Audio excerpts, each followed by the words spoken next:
अस्सलामुअलैकुम, मैं हूं इमरान सुल्तान और आप देख रहे हैं प्रोग्राम तब्दीली का सफ़र। नाज़रीन, तब्दीली के सफ़र में वादा है मईशत को संभालने का, मुल्क को मुआशी इस्तेहकाम के साथ साथ तरक्की की दौड़ में शामिल करने का। हमें माजी में एशियन टाइगर बनने के ख्वाब दिखाए गए और अब भी कशकोल तोड़ने और मुआशी खुद मुख्तारी की बातें की जाती हैं और इन्हीं पर इलेक्शन भी लड़े जाते हैं और जीते भी जाते हैं। लेकिन फिर ये भी हमने देखा कि अवाम के लिए हर दौर पिछले दौर से ज़्यादा कड़ा साबित हुआ और हर हुक्मरान पिछले हुक्मरान से ज़्यादा नाकाम। आज भी सवाल ये है कि क्या पीटीआई हुकूमत अपने घोड़े सही सिमत में दौड़ा पा रही है या एक बार फिर हम बंद गली की जानिब जाएंगे। इसी पर बात करने के लिए इस वक्त हमारे साथ मौजूद हैं माहिर टैक्स उमूर जनाब डॉक्टर इकरामुल हक साहब और मोहम्मद सुहेल साहब ने भी हमें ज्वाइन किया। आप मेंबर है पाकिस्तान स्टॉक एक्सचेंज के। और कराची से शब्बर जैदी साहब ने भी हमें ज्वाइन किया, आप भी माहिर टैक्स उमूर है। बहुत शुक्रिया आप तीनों हजरात का। शब्बर जैदी साहब, 100 डेज ज़ाहिर के गुजर गए और 100 डेज हमारा कम अज़ कम इकॉनमी के हवाले से वो फोकस नहीं था कि या वो तवक्कात रादर हम कह लें कि वो नहीं थी कि एकदम मईशत जो है वो सही ट्रैक पर आ जाएगी। इन 100 दिनों में बहुत सारी चीज़ें हुई और आगे भी बहुत कुछ किया जाना है।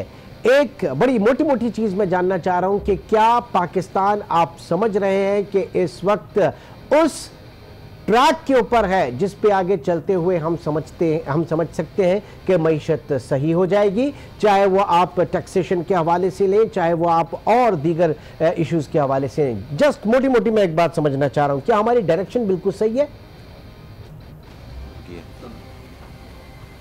जी शब्बर जैदी साहब। जी आवाज़ बहुत हल्की आ रही है, तेज करो प्लीज। अच्छा, मैं ये जानना चाह रहा था, अब आप सुन पा रहे हैं मुझे?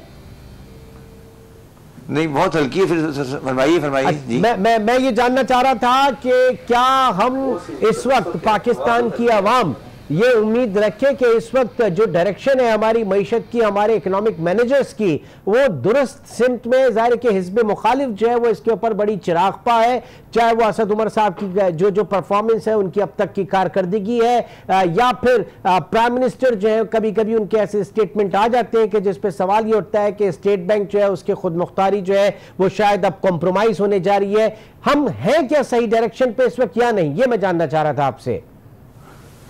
देखिए इमरान साहब, मेरा अपना व्यू है कि जो पाकिस्तान की मईशत के मसाइल हैं और ये मसाइल बहुत पुराने हैं, कोई नए नहीं हैं, उसमें आज ये कहना कि उन मसाइल के हमने हल दरियाफ्त कर लिए हैं, तो वो मैं समझता हूँ कि बहुत प्री मैच्योर फैसला होगा और बहुत शॉर्ट टाइम है ये फैसला करने के लिए कि हम उसमें हम सही सिंध में जा रहे हैं या नहीं। मगर मैं ये ज़रूर कहूँगा कि हमें अपनी जो करेक्टिव मेजर हैं उसकी स्पीड को थोड़ा तेज़ करना पड़ेगा।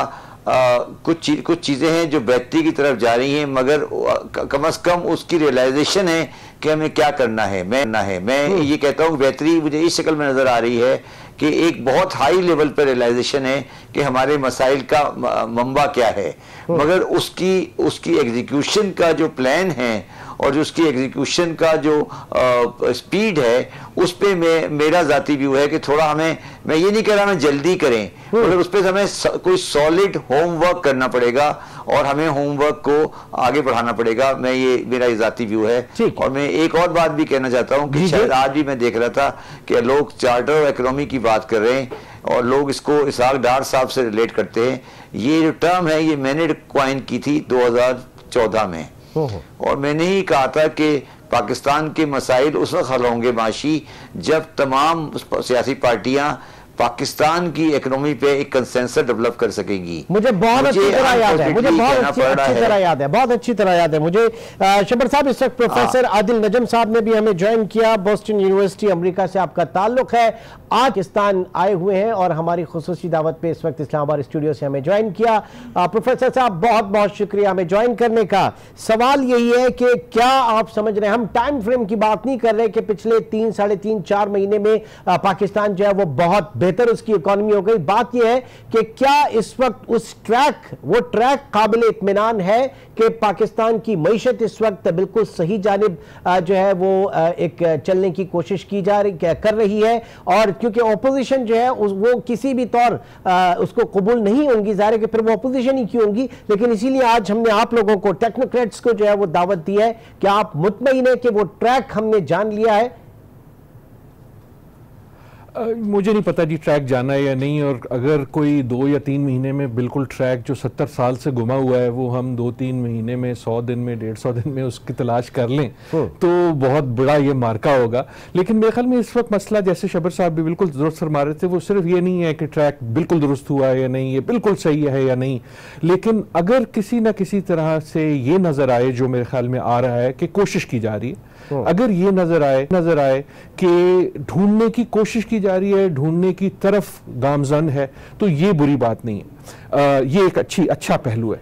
सबसे मेरे ख्याल में जो अहम मसला है वो इकॉनमी में जो हमेशा होता है और खुसूसन इस वक्त मेरे ख्याल में पाकिस्तान के लिए अहम है, वो मसला है कॉन्फिडेंस का। कि एक तरह से जो पिछले कई माह की सियासत है, सिर्फ 3 महीने की नहीं, 6 महीने की, 9 महीने की जो सियासत है, 1 साल की सियासत है, उसमें हमने अपनी इकॉनमी के बारे में जो कॉन्फिडेंस है उसको दर पर एक के बाद एक ठोस पहुंचाई है, उसको हमने खुद जो है उसको खराब किया है। अब उस कॉन्फिडेंस को हमें रीबिल्ड करना है, और कॉन्फिडेंस का मतलब ये नहीं है कि सब भला चंगा, कॉन्फिडेंस का मतलब ये नहीं है कि जी सब ठीक हो गया, कॉन्फिडेंस का मतलब ये नहीं कि अब हम जो है एशियन टाइगर बन गए। कॉन्फिडेंस का मतलब सिर्फ ये है कि हम बिल्कुल जिस तरह कहते हैं ना कि गवाचे हुए नहीं है, कि हम कोशिश कर रहे हैं। और अगर वो बात हो जाए जो अभी शायद आप कर रहे थे, आपके मेहमान भी और आप भी, कि किसी तरह जो तमाम पार्टीज हैं वो इकॉनमी को फुटबॉल का गेम ना बनाए, कि पाकिस्तान की मईशत एक फुटबॉल ना हो जिसको यहां से मैंने ठुड्डा मारा, वहां से आपने लात मारी, आपने उसको बाहर निकाल दिया, मैंने उसको अंदर डाल दिया, लेकिन बजाय इसके एक तरह से एक मुश्तरका, एक कॉमन गोल, क्योंकि economy I think is too important to play politics with all the time. कुछ ना कुछ पॉलिटिक्स जरूर होती है, लेकिन मेरे ख्याल में ये नेचुरल अमल नहीं है कि इकोनॉमी जैसी चीज के साथ हर इकोनॉमिक मसले को नारा बना दिया जाए। ये हरगिज नेचुरल नहीं है, ये दुनिया में कहीं नहीं होता। इसको किसी ना किसी तरह हल करना जरूरी है। डॉक्टर इकराम उल हक साहब आप भी हमारे साथ मौजूद हैं। सर, क्या कितना जरूरी है चार्टर ऑफ इकोनॉमी जो है उसको सीरियस लेना, क्योंकि पॉलिटिकली कहा तो जाता है, लेकिन उसके बाद अब चाहे असद उमर का इंटरव्यू हो, हार्ड टॉक का बड़ी पजीराई उसको पाकिस्तान में मिली, लेकिन जो ऑपोजिशन कैंप है उसने भी उस पर अपनी पॉइंट स्कोरिंग की। ना चार्टर ऑफ इकोनॉमी कितना जरूरी है इस वक्त पाकिस्तान की मईशत और बिलखुसूस पाकिस्तान की जो सियासी जमातें, उनके जो हेड्स हैं, वो अपने इस चीज को आगे लेके बढ़े, जिम्मेदारी कितनी है? जी, सारी सियासी जमातों को इस बात का एहसास होना चाहिए पाकिस्तान के अंदर जो लोगों की हालत है उसको बेहतर करना। दरअसल मईशत क्या है? मेरी नज़र में मईशत सिर्फ ये नहीं है कि हम हर वक्त इस बात के बारे में लड़ते रहें कि ये पॉलिसी जो है इसका क्या इंजाम होगा। असल में क्या देखना है कि क्या वाकई पाकिस्तान जो है वो खुद मुख्तारी की तरफ जाएगा कि नहीं जाएगा। भाई माशी खुद मुख्तारी की तरफ जाने की बात कर रहा हूँ। इतने सालों में हमने बहुत सा जो है वो ज़ाया कर दिए मौके, जहाँ पे हमने बहुत हायर ग्रोथ की बजाय हमने टैक्सों को बढ़ाने की तरफ एक आइसोलेशन में कोशिश की और उसका बोझ अवाम पे डालते ही चले गए। अब हालत ये है कि पाकिस्तान के अंदर कुछ लोग तो बहुत अमीर हैं और जो बहुत से लोग हैं उनको बुनियादी सहूलियात भी मुयस्सर नहीं है। मायशी जो नुक्ता नज़र है वो सब जमातों का जरूरी नहीं कि एक हो तो हम उसे चार्टर ऑफ कोई भी नाम दे लें, मगर मसला ये है कि क्या उस स्ट्रक्चर को हमें डिसमेंटल करने में, जिसमें पाकिस्तान की मईशत के अंदर हायर ग्रोथ को रोके रखा है, मिसाल के तौर पर क्या हम इतनी ही बोसीदा तरीके से जो है ज़राअत करेंगे?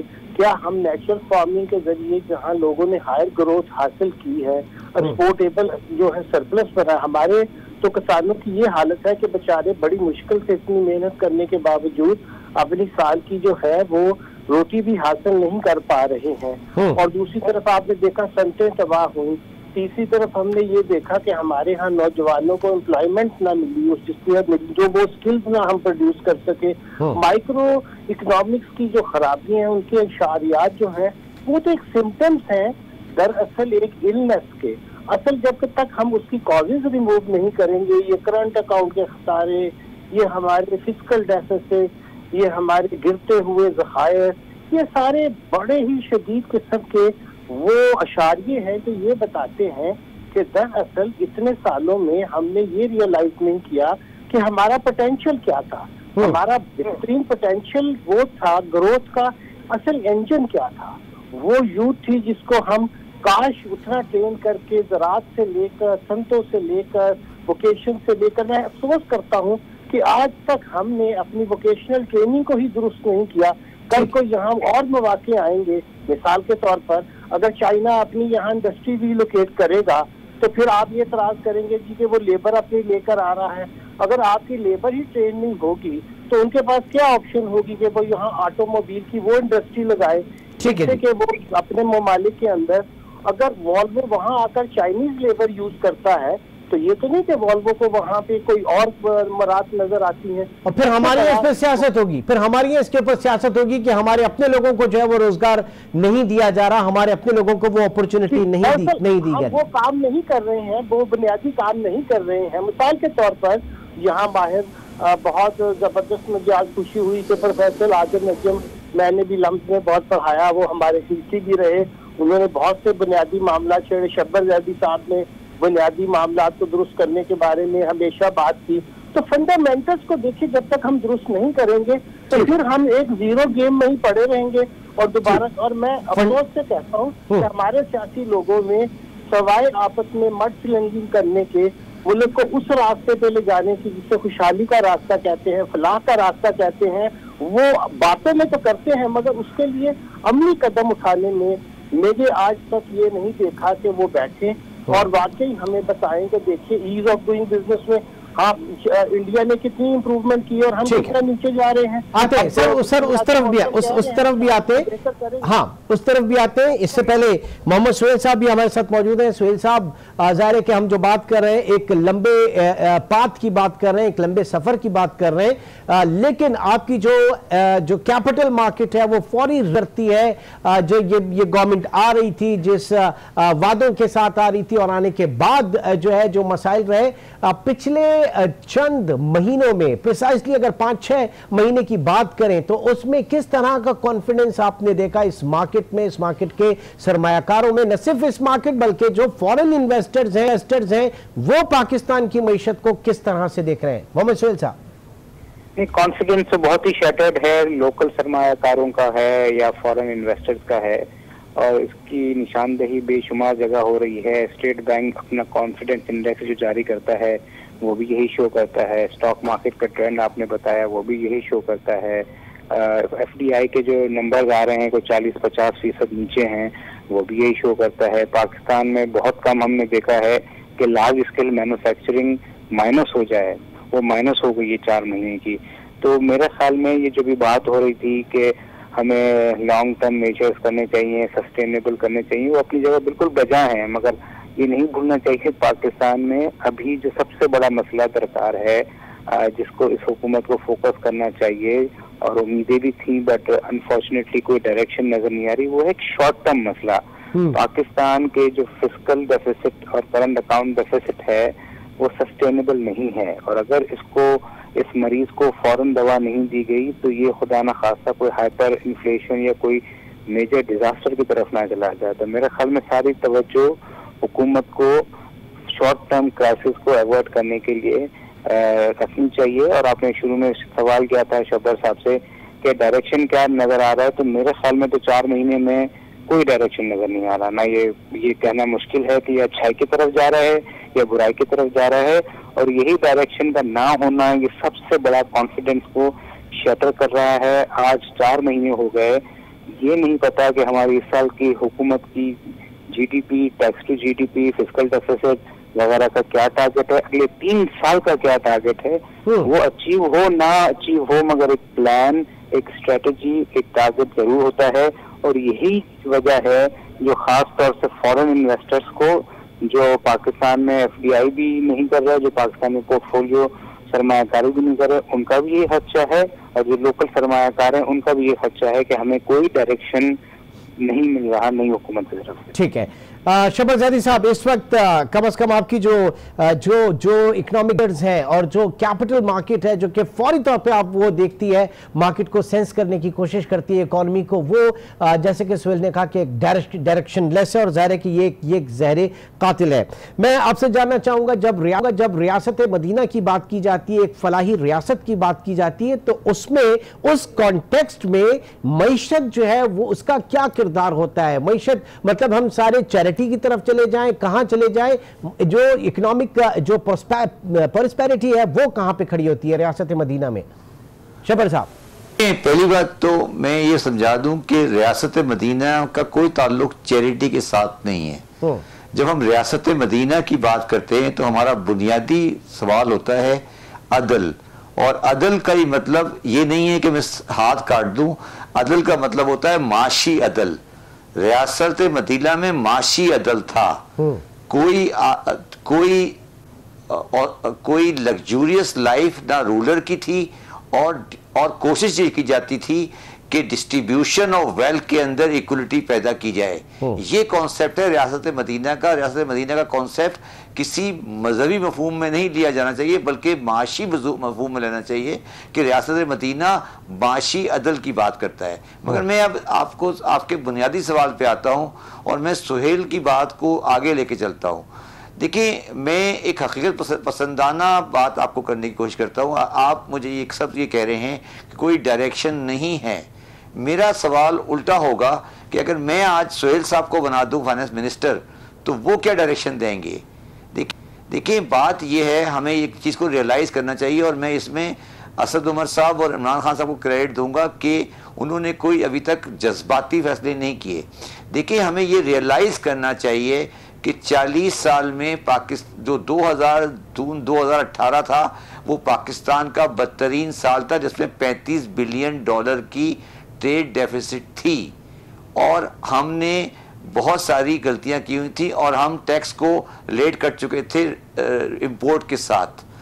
तो अब अगर बीमारी हमारी कैंसर की है और हम ये कहते हैं कि हम उसको अभी 3 महीने ऐसे दे दें और बाद में हम उसका ऑपरेशन करेंगे, तो फिर कैंसर फैल जाएगा, और अगर ये कैंसर फैला तो फिर शायद सही नहीं हो सके। मैं बिल्कुल इस बात को सुहेल की मानता हूं कि मुझे ये कहने में कोई आड़ नहीं है कि मुझे शॉर्ट टर्म में मैक्रो इकोनॉमिक इंडिकेटर में बेहतरी नज़र नहीं आ रही, और मैं समझता हूं उस कड़वे घूंट को हमें पीना पड़ेगा। अगर हम ये शॉर्ट टर्म बातें, एफडीआई आ गई, 2 मिलियन का एफडीआई आ गया, फिर एफडीआई चला गया, स्टॉक मार्केट आगे बढ़ गई, फिर चली गई, ये हम कहानी 40 साल से देख रहे हैं और सुन रहे हैं।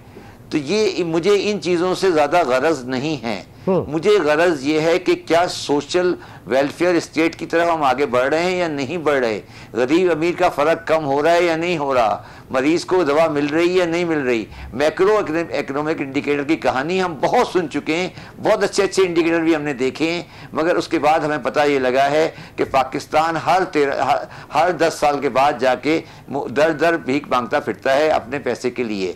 तो ये जो शॉर्ट टर्म और करेक्टिव एस्प्रीन वाले मेजर्स हैं, मैं इन पे पर्सनली पसंद नहीं करता, और मैं एक कड़वा घूंट पीने के लिए 1-2 साल तैयार हूँ। और दूसरी बात मैं ये कहना चाहता हूँ, मैं ज़ाती तौर पे बिलीव करता हूँ कि foreign investment is a secondary thing.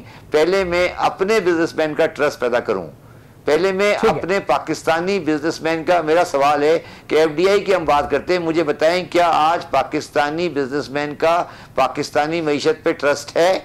मेरा जवाब है नहीं। तो शबर साहब, कल जरदारी साहब ने ये बात कही कि आप $1 लेकर आते हैं और $10 वो यहां से लेकर जाता है, बैरूनी सरमायाकारों को छोड़े, पहले आप अपना जो मेरा सब्जेक्ट है, बहुत लंबी बात कर सकता हूँ, वो तो मेरा सब्जेक्ट है। मेरा एफडीआई इसलिए मैं कह रहा हूँ, मैं एफडीआई की ज्यादा बात नहीं करता, मैं सिंपल बात कर रहा हूँ। ये तो कैश हैंडलिंग है, डॉलर आया डॉलर चला गया, इसको छोड़ दें, ये तो मैं एफडीआई को छोड़ दें। अभी मैं बात कर रहा हूँ पाकिस्तानी बिजनेसमैन के कॉन्फिडेंस की, पाकिस्तानी बिजनेसमैन में कॉन्फिडेंस कैसे पैदा होगा? वो होगा जिस तरह मेरा ख्याल है, जो मेरे भाई बात कर रहे थे कि जब तक हम स्ट्रक्चरल करेक्शन नहीं करें। मगर जो मैं एक और बात बहुत अहम कहना चाहता हूँ, ये जो 100 दिन गुजरे हैं, चाहे वो गवर्नमेंट हो, चाहे वो अपोजिशन हो, किसी ने कोई कंस्ट्रक्टिव बात 100 दिन में असेंबली में मईशत के बारे में नहीं कही। अच्छा, दोनों साइड की बात कर रहा हूं मैं दोनों को बराबर कसूरवार करार देता हूं। कोई मुझे एक भी बात ये इस पे ब्लेम कर रहे हैं, वो अपने आप को बचा रहे हैं, वो उस पे ब्लेम करते हैं, अपने आप को बचा रहे हैं। ये पाकिस्तान के मसाइल का हल नहीं है। आदिल नजम साहब, रियासत मदीना के हवाले से जब हम बात करते हैं तो जो उसकी मुआशी तनाजुर में अगर उसे देखें तो किस तरीके से देखा जा रहा है, हुकूमत किस तरीके से देख रही है, और ज़ाहिर के शब्बर साहब ने उसकी एक अलग डेफिनेशन दी। आप क्या समझते हैं, कितना कॉन्फिडेंस शैटर है इस वक्त? और पीटीआई के आने से पहले बाहर, चूंकि आप बाहर लोगों से सबसे मिलते होंगे, पाकिस्तान के हवाले से बात होती होगी, पीटीआई हुकूमत के हवाले से बात होती होगी, खान साहब के विजन के हवाले से बात होती होगी, तो वहां पे क्या सूरत हाल है? दो चीजें जी। रियासत मदीना तो मेरे ख्याल में एट दिस पॉइंट एक पॉलिटिकल स्लोगन है, उसका मईशत से क्या ताल्लुक है? हिस्टोरिकली देखें तो रियासत मदीना जो थी वो एक ट्रेडिंग इकॉनमी थी। अगर हम एक अच्छी ट्रेडिंग इकॉनमी बना दें जहाँ ट्रेडर को ये यकीन हो कि मैं खुल के ट्रेड कर सकता हूँ, मैं बाहर से चीज़ ला सकता हूँ, यहाँ बेच सकता हूँ, एक बहुत इंटरनेशनल मार्केट थी, तो हम उस तरह देख सकते हैं। लेकिन मेरे ख्याल में पॉलिसी जो है वो उस नहज पे नहीं बन रही। ये पॉलिटिकल स्लोगन है ये। हाँ है, मतलब देखे ना, पॉलिटिकल स्लोगन अच्छा स्लोगन है। अदल अगर पैदा होता है, मेरा तो नाम आदिल है, मैं अदल के खिलाफ क्यों होऊंगा, और कोई भी अदल के खिलाफ क्यों होगा? अदल तो बड़ी अच्छी चीज है। लेकिन मेरे ख्याल में ये इकोनॉमिक पॉलिसी जो है वो स्लोगन से नहीं बनेगी। जो शब्बर साहब ने अभी बात की थी ना कि 100 दिन में किसने कोई पॉजिटिव बात की किसी साइड पे, ये मेरे ख्याल में बहुत अहम बात है। मैं वापस, क्योंकि मैं सियासत की नजर से देख रहा हूं, तो मुझे तो ये नहीं समझ आता। देखिए, दुनिया में ममालिक होते हैं जहां मैं कह सकता हूं इस पार्टी की इकोनॉमिक पॉलिसी ये है, उसकी वो है। डेमोक्रेट जो हैं वो बिग गवर्नमेंट के और टैक्स एंड स्पेंड वाले हैं, और रिपब्लिकन जो हैं वो लिबरल फ्री मार्केट वाले हैं, या मैं लेबर पार्टी इंग्लैंड की जो है उसको कंजर्वेटिव की उनकी इकोनॉमिक पॉलिसी में तफरीक कर सकता हूं। यहां तो मैं नहीं कर सकता, मैं आपके माहिरीन मुझसे कहीं बेहतर जानते हैं, लेकिन मैं नहीं जानता कि पीएमएल की जो माशी पॉलिसी है और पीटीआई की जो माशी पॉलिसी है उसमें फंडामेंटल कंसेप्चुअल क्या फर्क है, या पीपीपी की कभी होता था फर्क, अब क्या फर्क है? अब तो जो है वो हमने उसका स्लोगन एक पॉलिटिकल फुटबॉल बनाया हुआ है। और मेरा सिर्फ अगर थोड़ा सा इख्तलाफ तो नहीं, लेकिन जो एडिशन है वो ये कि मेरे ख्याल में जो लैक ऑफ कॉन्फिडेंस है वो सिर्फ इकोनॉमिक इंडिकेटर्स पे नहीं है, वो पॉलिटिकल इंडिकेटर्स पे है। एफडीआई का अगर मसला बुरा है, या आपके जो बाहर से रिमिटेंसेस आ रहे हैं वो कम हो गए, वो सब चीजें दुरुस्त हैं, लेकिन they are not simply reflective के इकोनॉमी में क्या हो रहा है, दे आर रिफ्लेक्टिव के आपका ये जो पॉलिटिकल फुटबॉल है जिसमें आपने इकोनॉमी की हर चीज को एक तरह से एक गेंद बना दिया है जिसको ठुड्डे मारते रहें, उससे ज्यादा नुकसान होता है, और अंदरून तो बहुत ज्यादा होता है, और वो यकीनन बाहर भी रिफ्लेक्ट होगा। जहां तक आपका आखिरी सवाल था कि जी बाहर क्या देखा जा रहा है, बाहर जब स्पेशली स्टॉक मार्केट के हवाले से या मार्केट जनरली के हवाले से, सच्ची बात ये कोई नहीं, किसी को फिक्र नहीं है कि इमरान खान क्या कर रहे हैं और पीटीआई क्या कर रहे हैं। वो देखते हैं कि पाकिस्तान में क्या हो रहा है। ये तो हमारा रोजमर्रा का कारोबार है ना कि सुबह खुलो और शुरू हो जाओ कि इस पार्टी ने ये कहा और उसने ये कहा और ट्विटर पे ये हुआ और उसने ये बयान दिया और अब ये हो गया।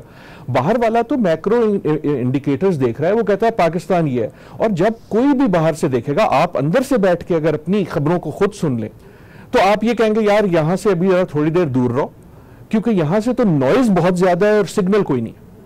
देखिए, अगर एक शख्स को खुसूसन विद इन द कंट्री या सर्टनली बाहर भी, अगर उसको यकीन हो कि हालात बुरे हैं लेकिन मुझे पता है कि हालात क्या हैं, तो वो उसके हिसाब से अपनी इकोनॉमिक डिसीजन ले लेगा, ठीक है। लेकिन अगर मुझे यही नहीं पता कि कितने खराब हैं या कितने सही हैं, क्योंकि हमने पॉलिटिकल नॉइज इतनी बढ़ा दी है, तो फिर मैं पीछे हट जाऊंगा कोई भी डिसीजन लेने से, क्योंकि इस वक्त जो है टर्मोइल और केओस नजर, और वही फियर ऑफ अननोन जो है वो आपको बिल्कुल साइड लाइन पे रखेगा, कोई फैसला आप नहीं कर पाएंगे।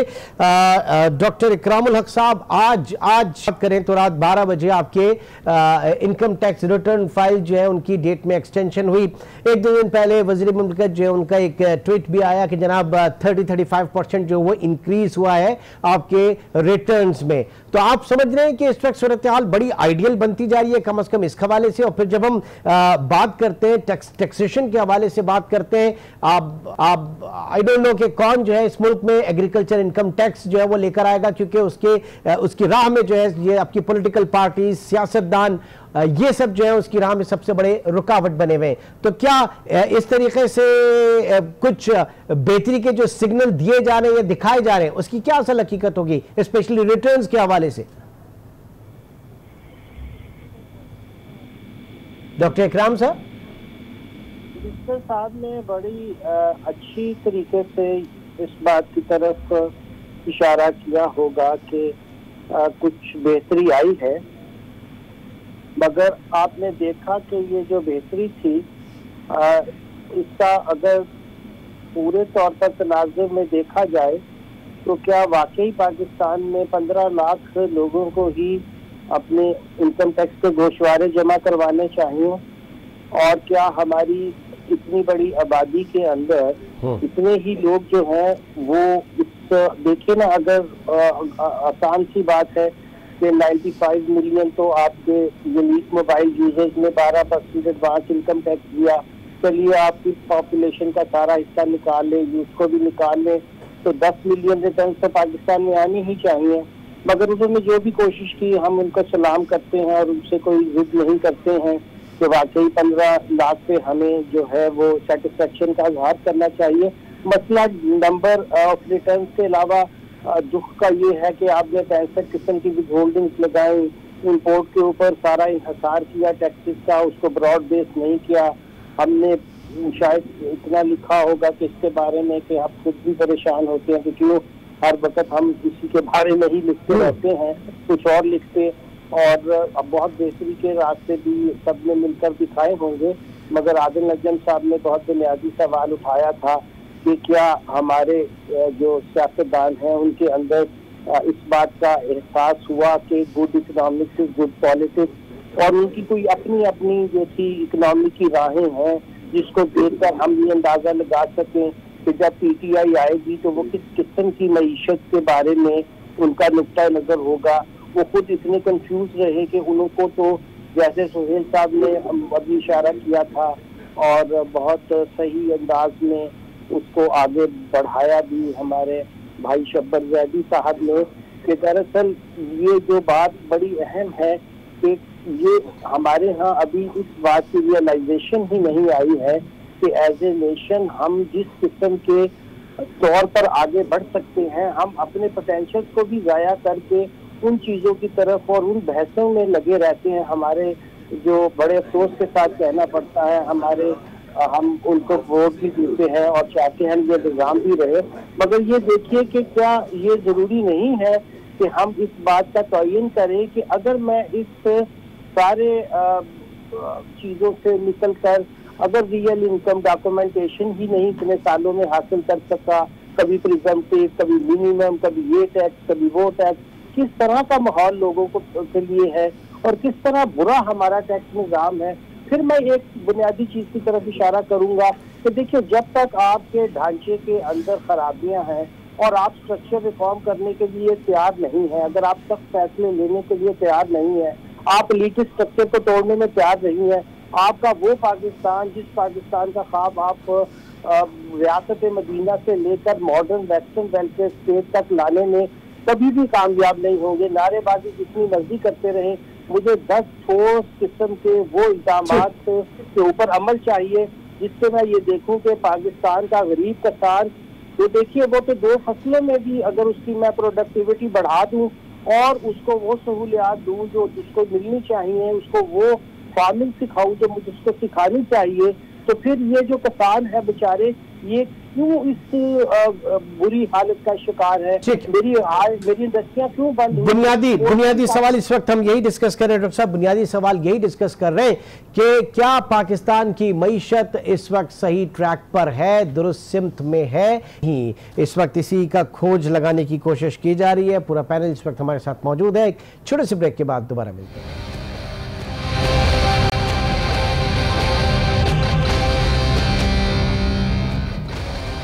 Welcome back. बात कर रहे हैं पाकिस्तान की मईशत के हवाले से, उसको आगे दरपेश चैलेंजेस के हवाले से, और अब किस तरीके से पीटीआई हुकूमत जो है उसको टैकल कर रही है।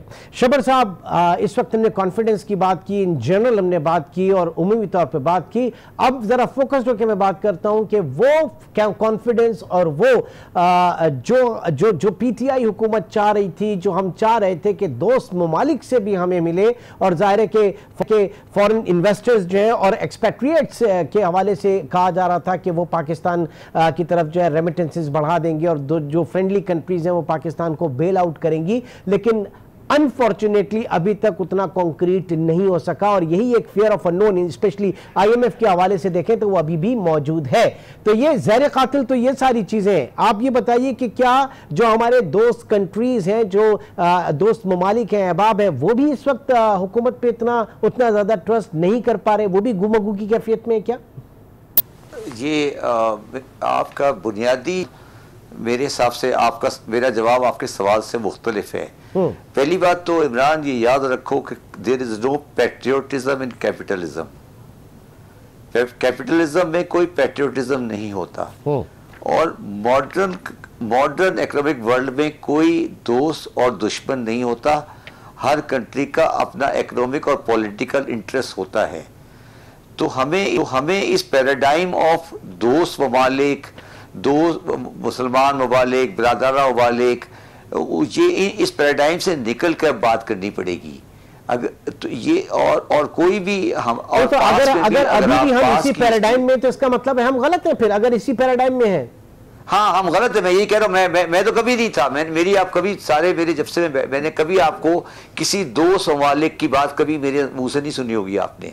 मैं फिर ये कह रहा हूँ इस पैराडाइम, और मैं ये भी आपको बता दूं कि बिल आखिर में आपको मदद आईएमएफ से ही लेनी है और उसी से मिलेगी, और उसी की शराइत पे आज प्रेडिक्ट कर रहा हूँ आपको, और उसी की शराइत पे। देखिए, शराइत पे मैं बाद में आता हूँ। ये भी अलग सब्जेक्ट है, ये भी आप लोगों ने इसको पॉलिटिसाइज कर दिया है कि शराइत, और ये भी मैं आप इसे मेरे साथ पूरा प्रोग्राम कर लें, मैं शराइत पे भी आपसे पूरा प्रोग्राम कर सकता हूँ।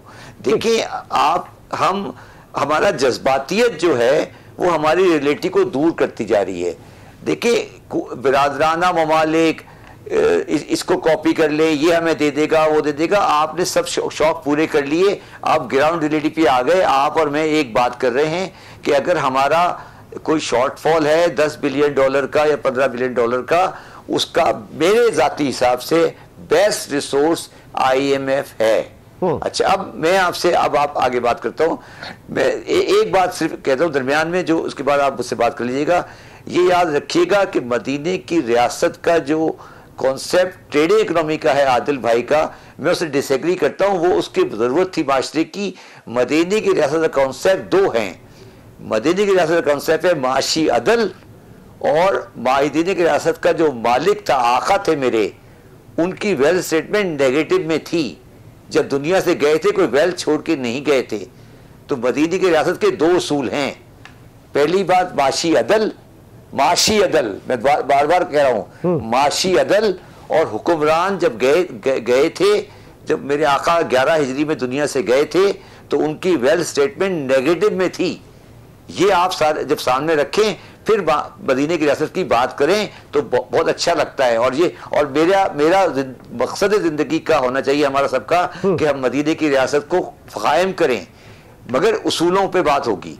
Coming back to the main thing, बात यह है कि आईएमएफ आपको जरूरत है, आपकी पूरी हिस्ट्री बता रही है कि जब भी आपका करेंसी का शॉर्ट है, तो आपको आईएमएफ ने एक पैकेज देके करेंसी के शॉर्टफॉल को पूरा किया है। अब आप मुझे बताएं कि 2018 में कौन सी अनहोनी बात है जो वो चीज आपको आज बुरी लग रही है, मुझे ये समझा दें। अब आते हैं कि वो क्या कह रहे हैं। वो आपसे ये कह रहे हैं कि आप टैक्स का इंतजाम सही करें, वो आपसे ये कह रहे हैं कि बिजली पे सब्सिडी आप जरूर दें मगर ये तो बताएं कितनी है। वो आपसे ये कह रहे हैं कि अपने जो आपके प्राइवेट सेक्टर एंटरप्राइजेस हैं उसके लॉस आप बताएं तो सही कि क्यों हैं। तो आप अगर ये कहते हैं कि मैं कुछ हकीकतें छुपा के और फिर जाके एक बोरोइंग करूंगा या कुछ हकीकतें लोगों के सामने नहीं लाऊंगा और फिर उसके बाद जाके बात करूंगा, तो मैं एज अ फेयर मैन ये बात एक्सेप्ट नहीं करता।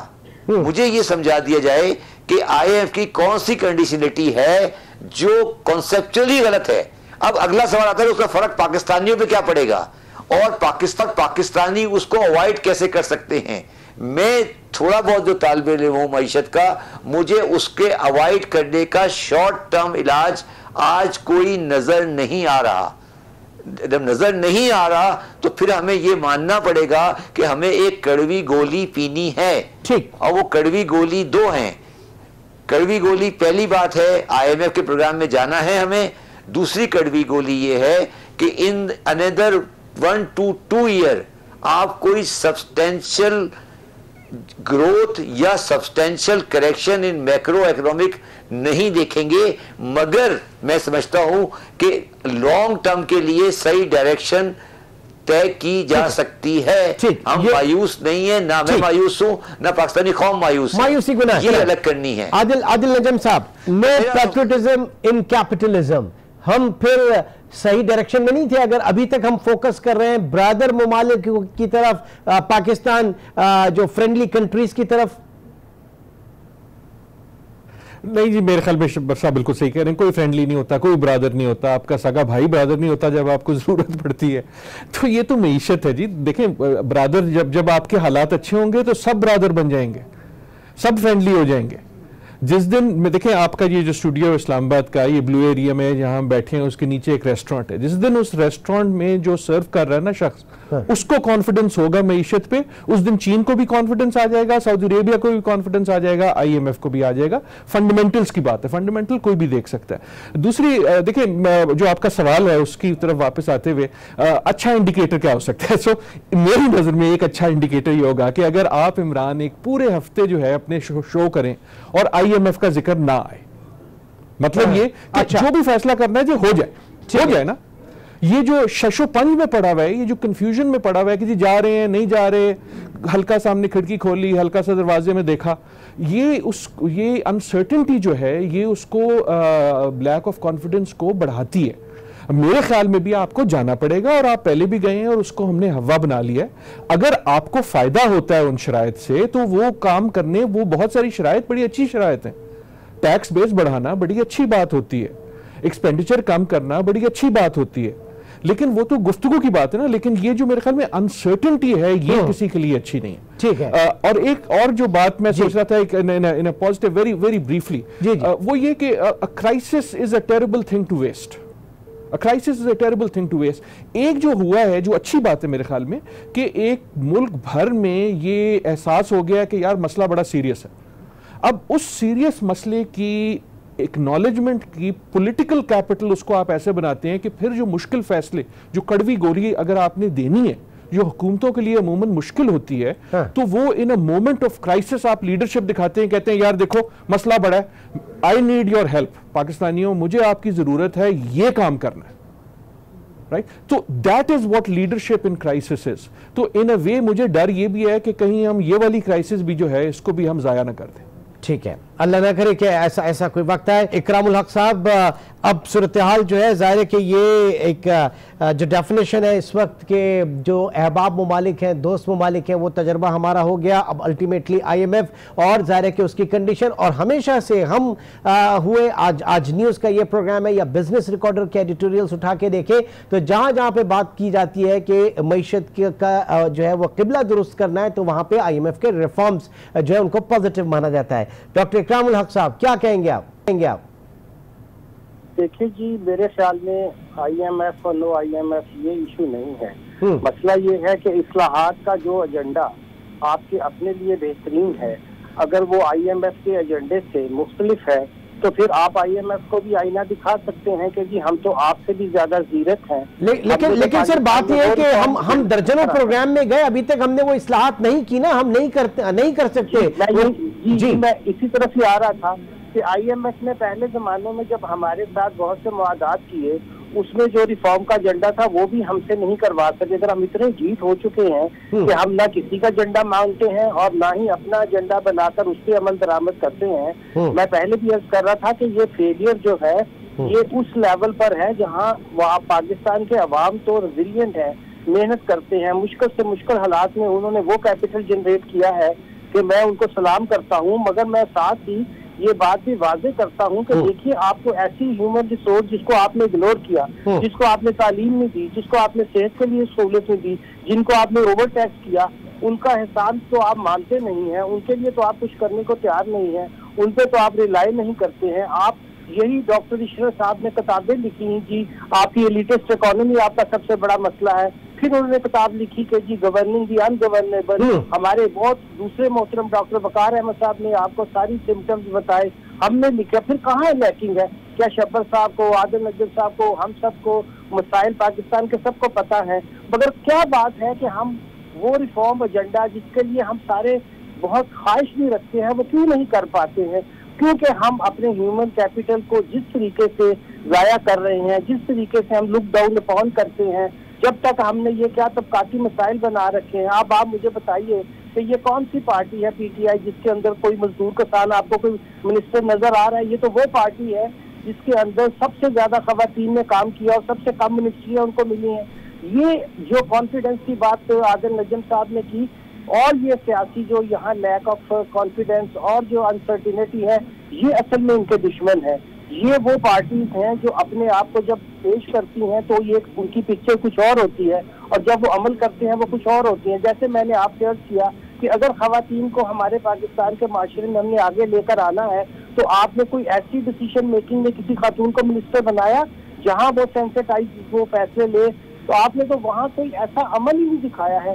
तो मैं उस बेअमली की तरफ इशारा कर रहा हूँ कि हमें जो असल मसला दरपेश है वो यही है कि हम उन तबकात को जिनको हमने साथ लेकर पाकिस्तान को खुशहाल बनाना है और जिस तरह के हमारे ख्वाब हैं, फिर हम उन्हीं तबकों को उसमें से इग्नोर कर देते हैं। आप मुझे बताइए आज पाकिस्तान की सियासत के अंदर कौन सी पार्टी है जिसके अंदर कोई भी मजदूर या किसान जो है वो आपके मिनिस्टेरियल लेवल तक पहुंचा है और वो उनके मसाइल जो हैं वो तो रोज आके सर से बंद कर रहे हैं आपके जी देखिए हमें तो कुछ मिल नहीं रहा। तो भाई आप सर मतलब आप ये देखें कि गन्ने की क्रशिंग हुकूमत अभी तक शुरू नहीं करा सकी। 15 नवंबर का हुकूमत ने कहा था, कुछ फिगर्स है इस वक्त कि आपके पास तकरीबन 88% गरीब किसान जो है वो 12% अमीर जमींदारों के रहमो करम पर हैं। ये तो मतलब ये हकीकत किसी से नहीं है, ये सारा पॉलिटिकल कल्चर है हमारे यहाँ। आपने उन्हीं ग्रोथ के इंजन को तो आपने दूर किया हुआ है, उन्हीं के जो आप दुश्मन बने हुए हैं, तो फिर ग्रोथ कहाँ से आएगी? ठीक है, बहुत बहुत शुक्रिया शब्बर जैदी साहब इस वक्त हमारे साथ मौजूद थे। प्रोफेसर आदिल नजम साहब हमारे साथ आज की गुफ्तगू में शरीक गुफ्तगू रहे और डॉक्टर इकरामुल हक साहब, उनके साथ साथ मोहम्मद सुहेल ने भी हमें ज्वाइन किया। और जाहिर है कि इस वक्त ये कोशिश समझने की जा रही है कि PTI अपने घोड़े जो है वो मईशत की डगर पे सही सिमत में दौड़ा रही है या नहीं। आगे चल के खुदा न खास्ता कोई बंद गली तो नहीं है, चाहे हर्डल्स IMF के हवाले से हो या दीगर चीज़ें हो, हमें अपने इंटरेस्ट को देखना होगा और इस खोल से हमें बाहर निकलना होगा, इस ख्याल से कि कोई बरादर ममालिक जो है वो पाकिस्तान की हेल्प करेंगे, मदद करेंगे। मदद करना होती तो शायद बहुत अरसे पहले हो चुकी थी या PTI की हुकूमत आने के बाद बहुत बड़ी बड़ी जो है वो चीज़ें हमारे सामने आ चुकी होती। हमने खुद अपने पैरों पर खड़ा होना होगा और अपने इंडिजिनस रिसोर्सेज को इस्तेमाल करते हुए और उस कॉन्फिडेंस के साथ कि जिस कॉन्फिडेंस से एक दुनिया जो है वो पाकिस्तान की तरफ देखे। इंशाअल्लाह आपसे कल मुलाकात होगी। अपना बहुत ख्याल रखिएगा। अल्लाह।